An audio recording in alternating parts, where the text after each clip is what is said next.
Lady Aurelia Pramesti, seorang dokter koas di Palembang, Sumatera Selatan belakangan menjadi sorotan usai dirinya diduga menjadi pemicu penganiayaan yang dilakukan sopirnya berinisial DT terhadap rekannya, Muhammad Lutfi.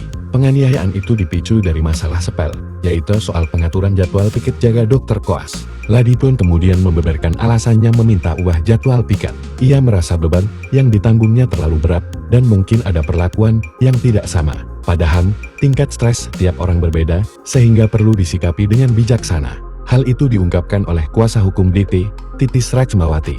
Oleh karena itu, kami akan menyampaikan kepada pihak dekan ataupun ketua program studinya supaya permasalahan ini tidak melebar terlalu jauh dan terkesan ada hal-hal yang di luar konteks, ujar Titis. Kini, sosok Annalina Didi berinisial LAP memberi sorotan pasca menjadi dokter koas di rumah sakit tempat dia berdinas. Salah satu akun @anis memang benar NGONGJA informasi luar biasa selama berdinas menjadi dokter koas di rumah sakit tempat dia bekerja.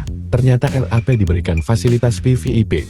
Karena Lina Didi ibu dari LAP memiliki koneksi dengan pihak rumah sakit. Hal ini membuat LAP leluasa, bahkan saat bertugas menjadi dokter koas di rumah sakit tersebut, ia tidak tidur di ruang dokter koas, melainkan di VVIP direktur.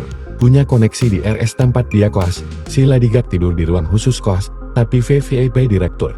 Tambahnya, memang Lina Didi mempunyai koneksi dengan pihak rumah sakit tempat LAP bekerja praktek. Maka dari itu, Lina Didi dengan gampang meminta jadwal piket jaga dirubah karena mereka ingin menikmati liburan ke Eropa. Namun sayang, niat hati ingin merubah jadwal malah berbuntut panjang.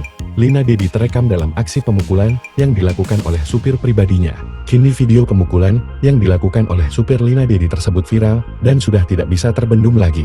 Bahkan sosok suami Lina Didi yang merupakan pejabat di Kementerian PUPR Deddy Mandasyah juga diungkap oleh netizen. Kini Lina Didi dan keluarga tinggal menunggu waktu saja, sebab netizen Indonesia yang geram melihat kelakuan Lina Didi mulai bekerja dan mengungkap semua keluarga Lina Didi. Bahkan harta sang suami juga diungkit oleh para netizen Indonesia.